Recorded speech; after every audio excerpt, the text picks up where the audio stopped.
नववर्ष के मौके पर नगर बिलारी स्थित अंबेडकर पार्क पर आईटीएम ट्रस्ट के अध्यक्ष बाबू शरीफुद्दीन पाशा के सौजन्य से ठंड व शीतलहर से बचने के लिए आयोजित कंबल वितरण कैंप में मुख्य अतिथि के रूप में पहुंचे सपा विधायक मोहम्मद फ़हीम इरफान ने 300 जरूरतमंद लोगों को कंबल वितरित किए। इस मौके पर विधायक मोहम्मद फ़हीम इरफान ने कहा कि धीरे धीरे कड़ाके की ठंड बढ़ रही है, इस दौरान अपना और अपने परिवार के सदस्यों का विशेष ध्यान रखें। इस दौरान उन्होंने नववर्ष की शुभकामनाएं भी दी।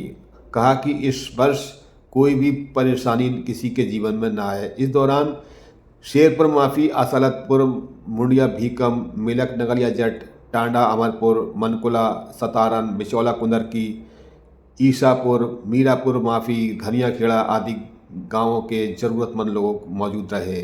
इस अवसर पर आसिफ पाशा, अनीस प्रधान, माजिद प्रधान, शिशुपाल यादव, इंतखाब आलम, जीतू कश्यप, मोहम्मद इरफान, अरविंद सिंह, छत्रपाल जाटव आदि का विशेष सहयोग रहा। बस बस बस बस हटियो भाई, हटियो जरा रोजा हाथ लगा रहा है बिलाई जी। चलो अरे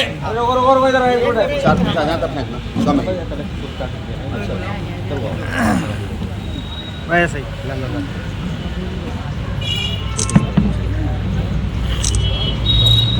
बोलो जल्दी, आओ जल्दी आओ।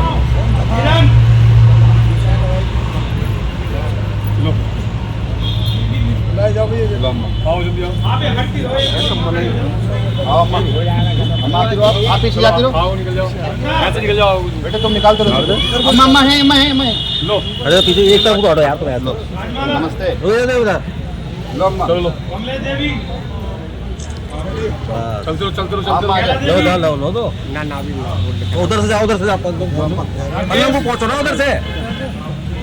अरे उधर से जाओ ना यार। अरे वो नाम बोलना है, नाम बोलेगा तब लियो। जिसका नाम मुझे वो आना। आप तो ये वाला लो, अम्मा को लो, मेरी बहन। आ जा अम्मा, आप मेरी प्यारी अम्मा, ये आपको उड़ाऊंगा मैं। लो। अरे भाई उधर से जाओ ना, इधर विधानसभा 30 बिलारी के सभी भाइयों को, दोस्तों को, बुजुर्गों को, माँ बहनों को और पत्रकार साहिबान को, खास तौर पर अपने ससुर साहब बाबू शरीफुद्दीन पाशा साहब, छत्रपाल जी, प्रधान जी, सारे लोग यहाँ जिम्मेदारान खड़े हैं। मुकेश साहब से लेकर के बहुत लोग यहाँ पर हैं। हमारे छोटे भाई माजिद प्रधान साहब भी यहाँ पर हैं। हमारे बड़े भाई अनीस प्रधान साहब यहाँ पर हैं। हमारे मुजीब भाई के छोटे भाई साहब भी यहाँ पर हैं। भूरा जो हमारे भाई हैं वो भी यहाँ पर हैं। हमारे इंतखाब साहब से लेकर हमारे अरविंद भाई और बाकी सभी जिम्मेदार लोग यहाँ, हमारे शिशपाल सिंह यादव साहब, मास्टर महेश अभी हमने नाम ले दिया, हमारा साथ पढ़े हैं। तो मैं सबसे पहले आप सबको नए साल की मुबारकबाद पेश करता हूँ। आप सबको नया साल मुबारक। और क्योंकि मैं सबसे पहले बाबा साहब भीमराव अंबेडकर साहब के प्रांगण में मौजूद अंबेडकर प्रतिमा के नीचे उनको खिराज अकीदत पेश करता हूँ, और क्योंकि आप सब लोग मेरे परिवार का सदस्य हो, आज आपकी मौजूदगी, आपका ये प्यार, आपका ये स्नेह, आपका ये आशीर्वाद जो मुझे और मेरे वालिद साहब को लगातार मिलता चला आया है। आपने हमेशा मुझे इज्जत दी है, सम्मान दिया है। मैंने भी हमेशा ये कोशिश की है कि मैं आपके किस काम आ सकूं।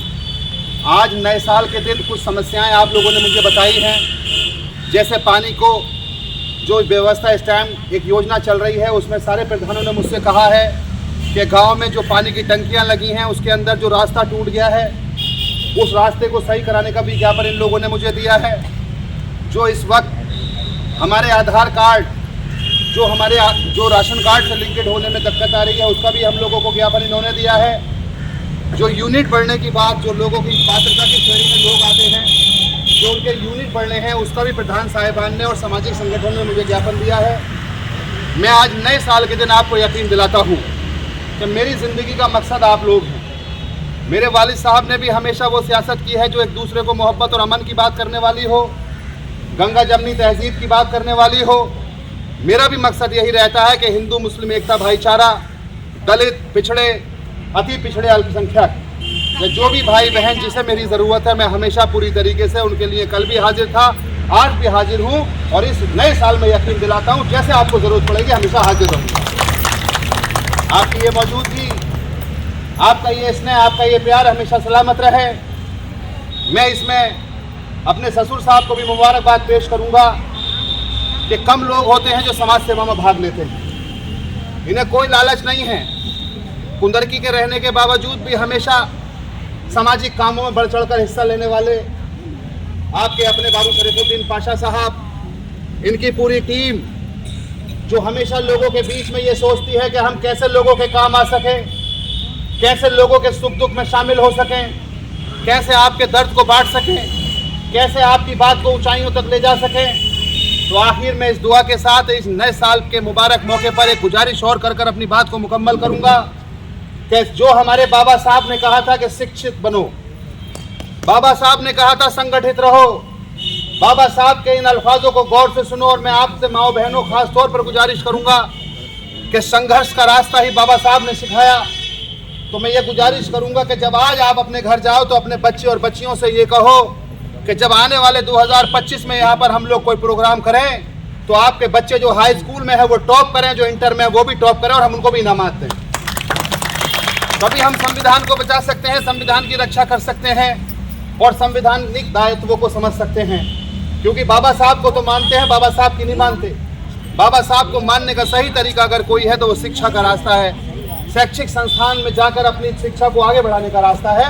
तो आखिर में इस दुआ के साथ नया साल हम सब के दिलों हमारी जो ज़िंदगी में खुशियाँ लेकर आए, नया साल हमें हर परेशानी से महफूज रखे, ये नया साल हमारी ज़िंदगियों में खुशहाली लेकर आए। जो लोग बीमार हैं उनकी बीमारी दूर हो जाए, कारोबार में तरक्की हो, ये हमारा देश तरक्की करे, फिर देश तरक्की करे, हम सब आगे बढ़ें, ऊंचाइयों तक चलें, कामयाबी हमारे कदम चूमें। हम सब लोग जो इस वक्त डेंगू से परेशान होकर आए हैं, डेंगू की जिल्लत झेल कर आए हैं, डेंगू की महामारी झेल कर आए हैं, जो लोग बुखार से पीड़ित लोग हैं उन्होंने बड़ी परेशानियां झेली हैं, कोरोना काल को हम झेल के आए हैं। तो मैं आज ये दुआ करूंगा अल्लाह ताला से कि इस साल हमारी ज़िंदगी में कोई ना कोरोना आए, ना डेंगू आए और किसी तरीके की कोई महामारी ना आए जिससे हम लोगों को कोई परेशानी हो सके। अल्लाह आपको सलामत रखे, आबाद रखे, खुश रखे। तो मैं अब गुजारिश करूंगा पाशा जी से कि वो भी 2 मिनट बात को क्योंकि मुकम्मल करते हैं। अध्यक्ष आज के प्रोग्राम के यही हैं, मैं देरी की माफ़ी चाहूँगा और इस दुआ के साथ कि आप सब सलामत रहे, नया साल बहुत बहुत मुबारक हो, आप सबको बहुत बहुत मुबारक हो। मैं बस ज़्यादा न बोल के कि ना हो दिलों में किसी के इनाद अब के बरस, जहाँ से ख़त्म हो पाशा तजाद अब के बरस, जुनून फ़िरका परस्ती वतन से मिट जाए और हमारे लोगों में हो इत्तेहाद अब के बरस।